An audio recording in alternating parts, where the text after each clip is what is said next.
subjective, very personal way of playing Bach. And it's not enough playing the notes, which give us a question as a psychoanalyst, why he has to bring also the voice, why he has to play, why he brings, in addition to the music making, the voice and those gestures.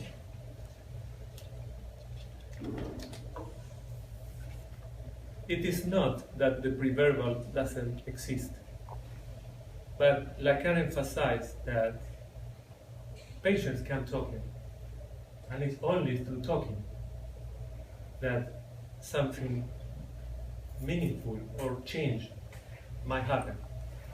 Therefore, we are always talking about the case when we hear an enunciation.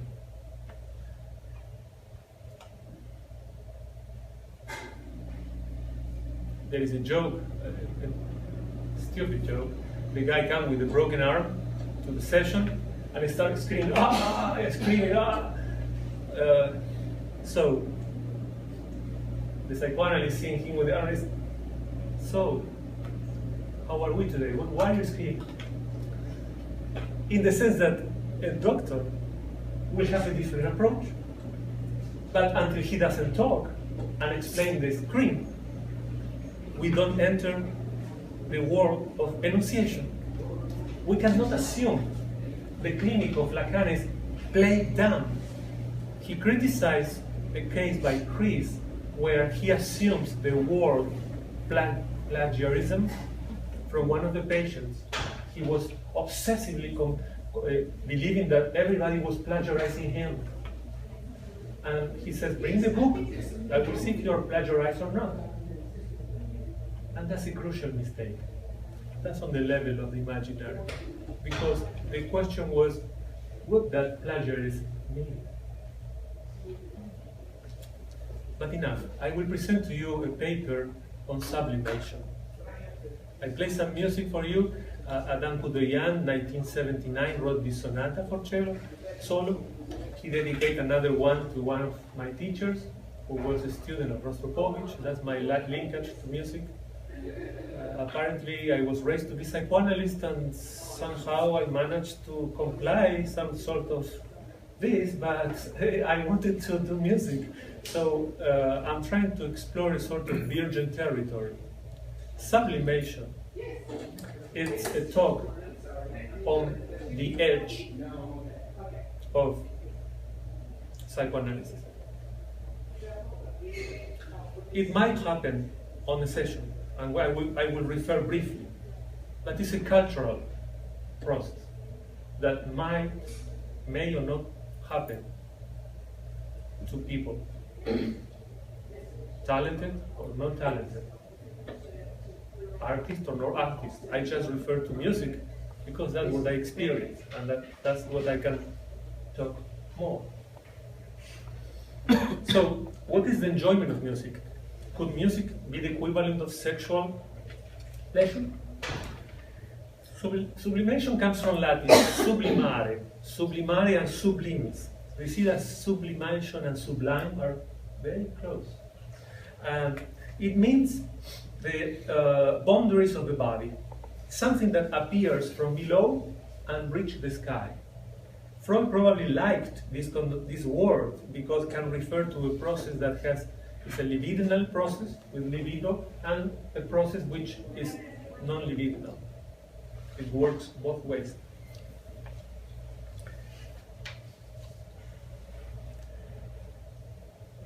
I repeat myself before. As we understand the body, we go through the body, through the other. Language. And we have drives,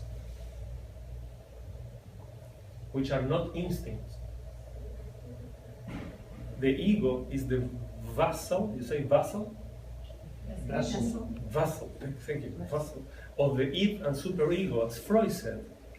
Not Lacan, Freud said that. And with Lacan, this acquired further dimensions. Because the word becomes through the other, and the other libidinizes the word. That's why the object of desire, which Lacan, the only invention Lacan had was the small a, and because he says it's outside the body. That's another topic, but in the essence what I'm saying is that the cultural body is not the organism.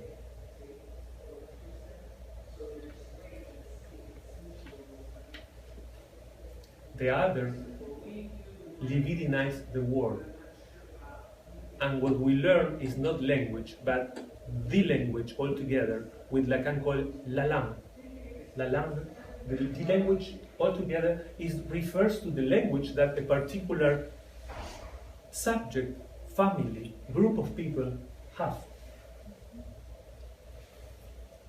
Not language, the language together, with particular signifiers and connotations, different from each. We are much more different than we tend to think.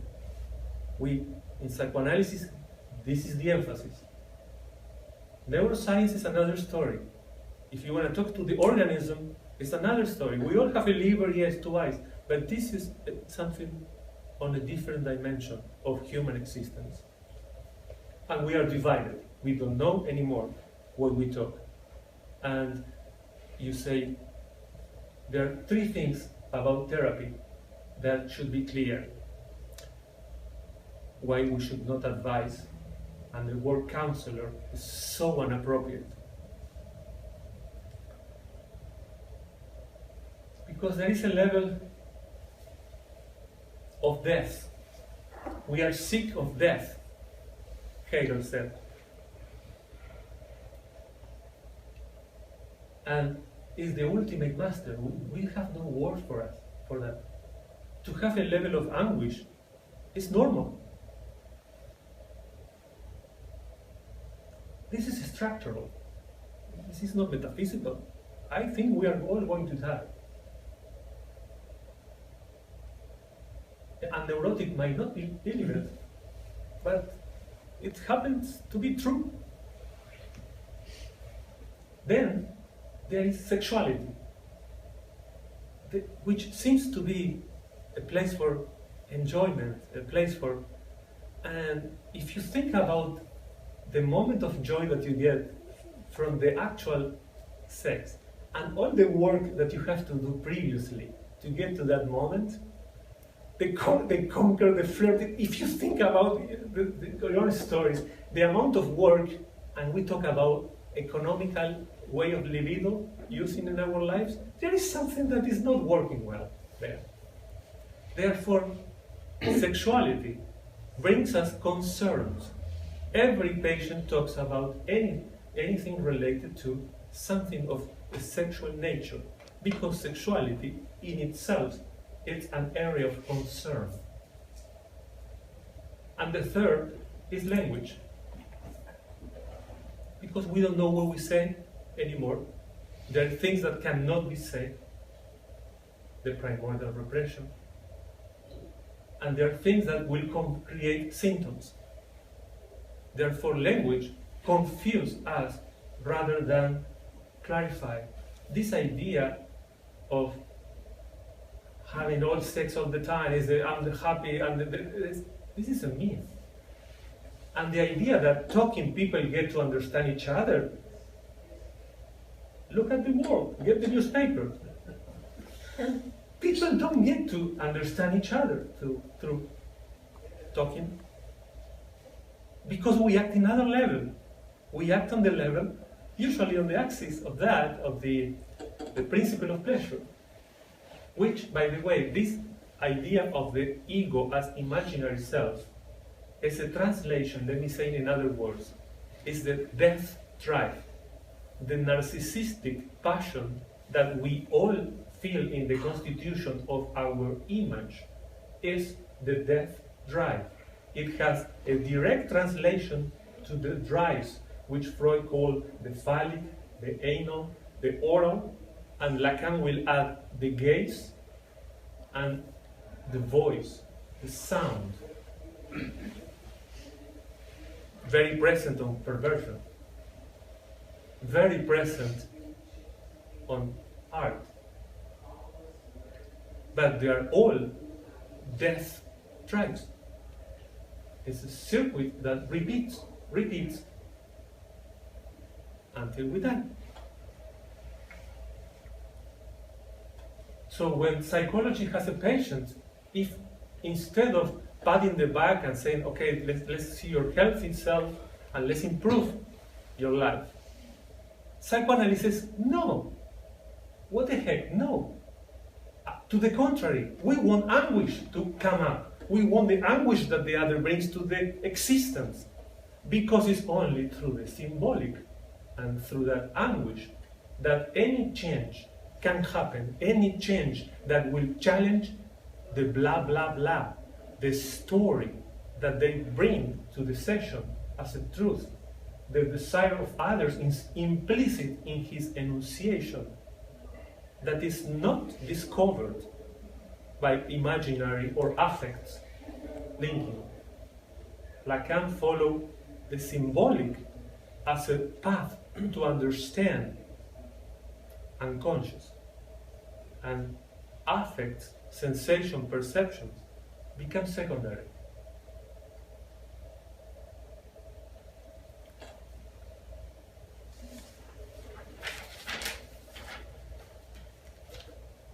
For Freud, sublimation was a mechanism of self which consists on a drive deviation, since it cannot reach its goal under the pressure or condemn of society. So, the work of art, morality, scientific, are the result of replacing the sexual drive for a non-sexual object. That was for Freud. Later, Freud realized himself that the pressure principle, achieving things, is not enough. It was in dialectic relationship with an enjoyment of suffering. The death drive was constitutive of human essence, because we are alienated by the signifier. Therefore, aggressiveness, alienation are from the very beginning of culture, of human subjective constitution.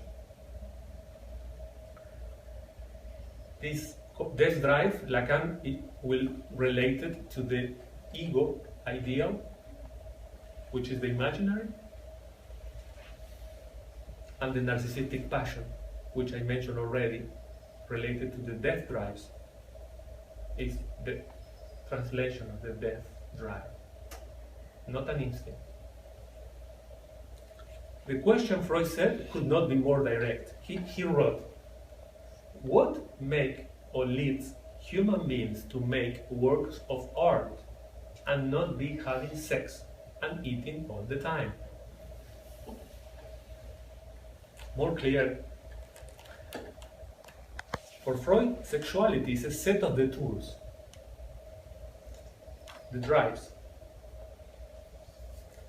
Music is intrinsically related to these coordinates of sexuality, or any art.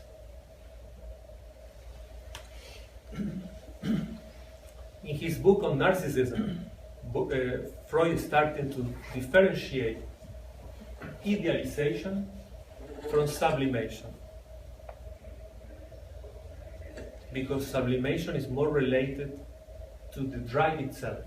It's not just an ego satisfaction, I want to be the best, but the drive that make a person have the discipline, the work, the desire for many hours, for many years, to create something that becomes an object of art. However, Nietzsche, in the words of Nietzsche, the degree of the nature of a man's sexuality manifests itself in the highest peaks of his spirit. Freud talked about detours from achieving a total satisfaction. But we can ask ourselves, what is a total satisfaction? Even after the best sex in your lives, you're gonna go into smoke, eat, maybe start an argument, or go again. There is no degree because there is no harmony. There is no homeostasis in cultural beings. The subject does not get a zero-level satisfaction. There is a disharmony which is inherently human. The dark forces that Heraclit mentioned in his writings.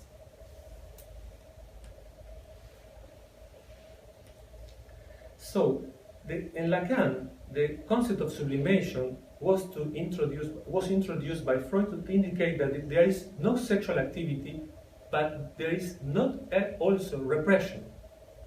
It's the paradox of satisfaction of drives without sexual activity, but also without repression. When speaking or writing, we are also expressing something of the same dimension of sublimation. Freud thought that when the baby cannot keep the mother all the time, and the mother is absent, he invents a game by which he can symbolize through symbolic to the world in and out. She's here, she's not. And every child does the same, playing with this idea of presence and absence.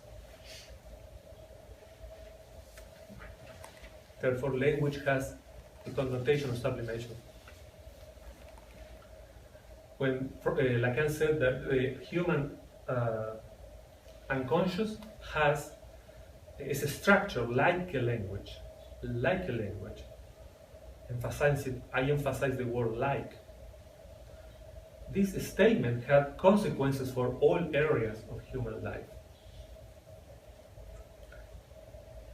The drive is satisfied with signifiers, but in art, the capture of the signifier is elude. Art is elude the capture by the signifier.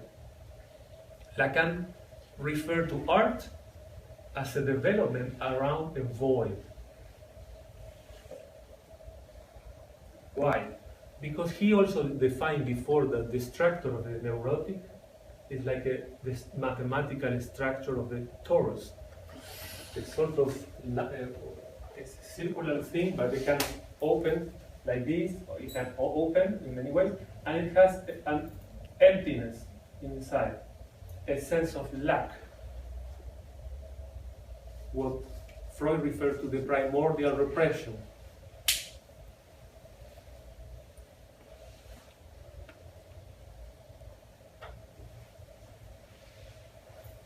And this happens when need, biological need, has been replaced by desire. In his seminar 7, Lacan came with an idea of sublimation. He says, sublimation raises an object to the dignity of the thing. Cryptic? Yes.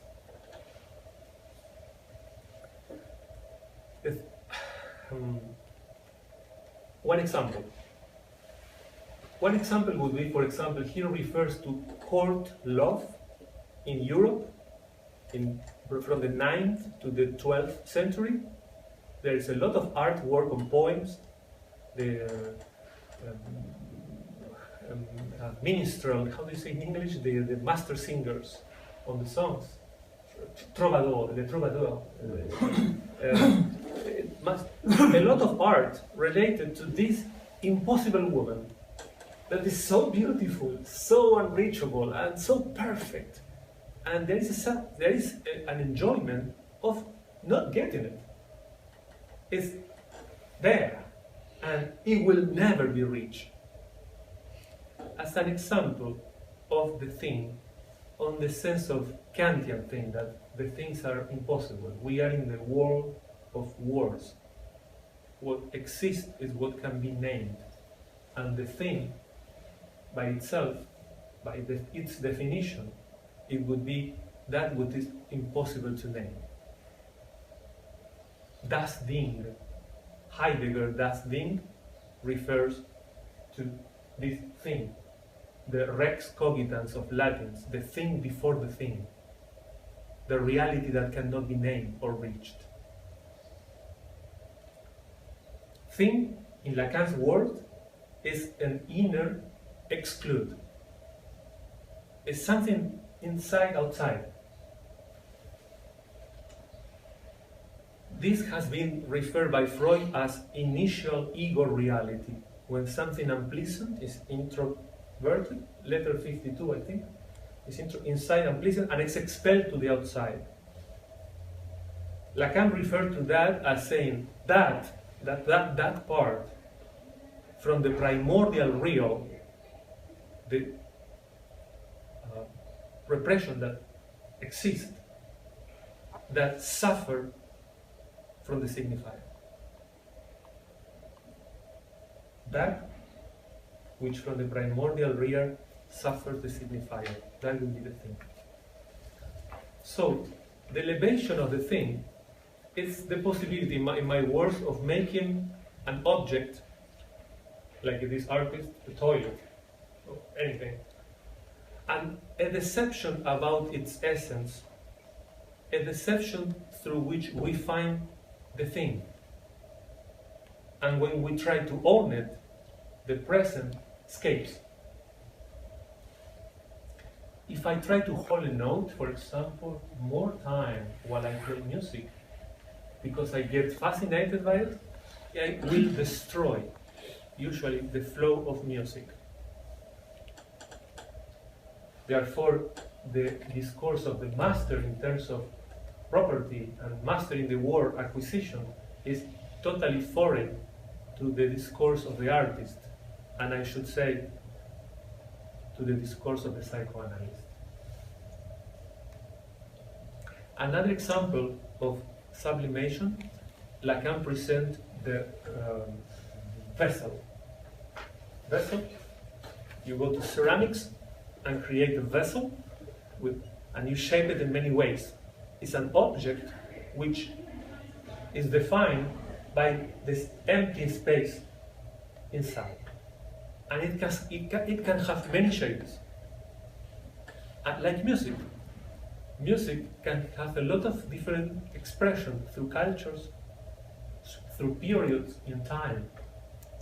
And it's always a sort of elaboration of sounds around the void, considering the void as the core of human subjectivity. The satisfaction provided for the flow of music is neither neurotic inhibition nor distress. The significance can rest in a momentary break. The musical event make us a musical subject to the extent that we are subjected to live waiting for that moment.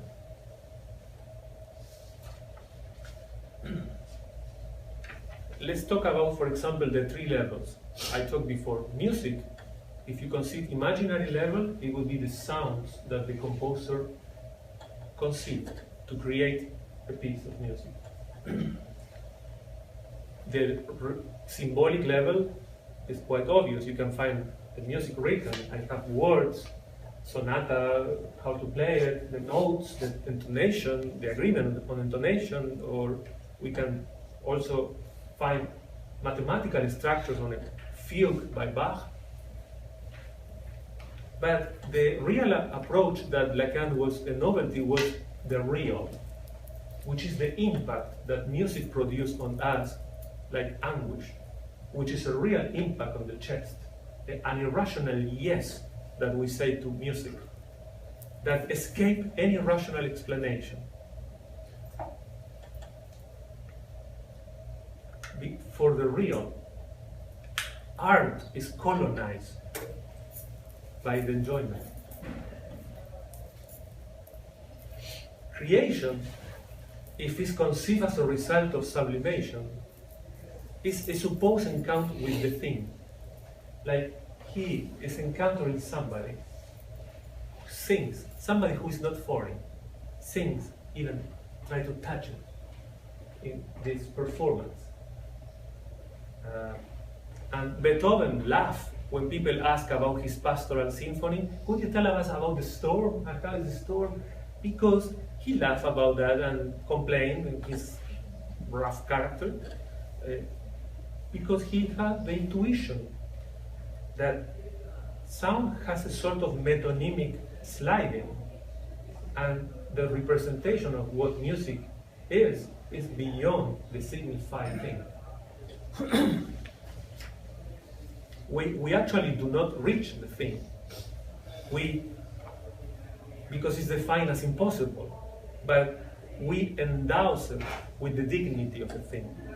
That's why Lacan says, raise an object to the status of a thing.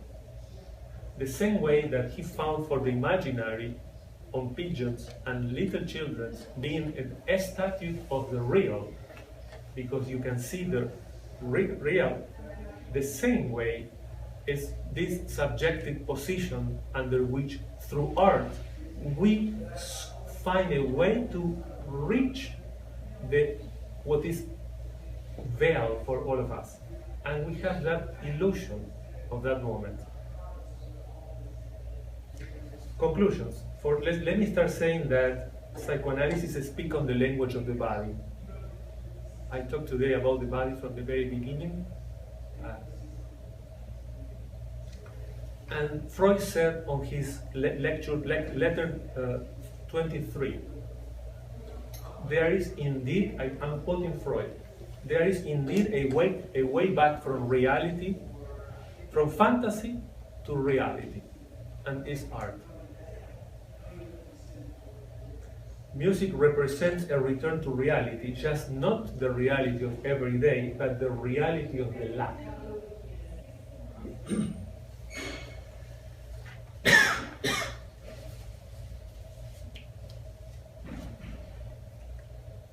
There is this famous Isaac Perman, famous violin player, wonderful violin player. He broke a string in the middle of the performance, playing the concerto. And he suddenly desperate to start compensating notes and trying to go to other strings to get. He didn't stop. He continued as he could, making magic, finding the notes on the broken string, something that he lacks, an extra string, and compensating.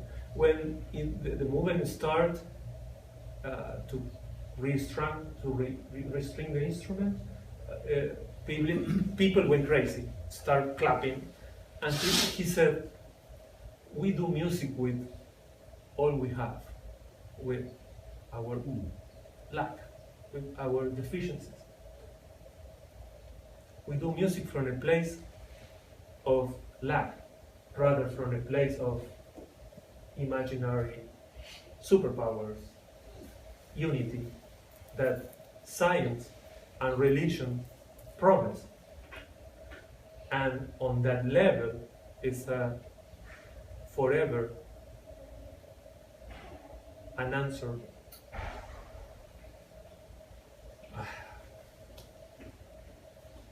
possibility for humans to have. So, what is sublimation? Sublimation with Freud leads in a sense that we consider the goal and the object from the sexual impulse. However, with Lacan, sublimation would not be a simple change of object for goal, because what defines the drive is precisely the absence of such an unique goal. You see that the drive can have a variety of forms. We do not have a particularly unique way of relating to a drive. Anorexia, bulimia, obesity are expressions of the oral drive. And in Lacanian clinic, they have precise way of treatment through the symbolic system. There is a way to address clearly on the clinic practice with patients how to address these issues. Psychosis and neurosis are structures, absolutely different. In Lacanian clinic, there is no borderlines. There is a structure defined by the signifier, which will give an enunciation of diagnostic. Diagnostic that is not given by a manual, has nothing to do with DSM. The diagnostic will come from the interaction of the patient, the psychoanalyst, and language. The language. Signifiers.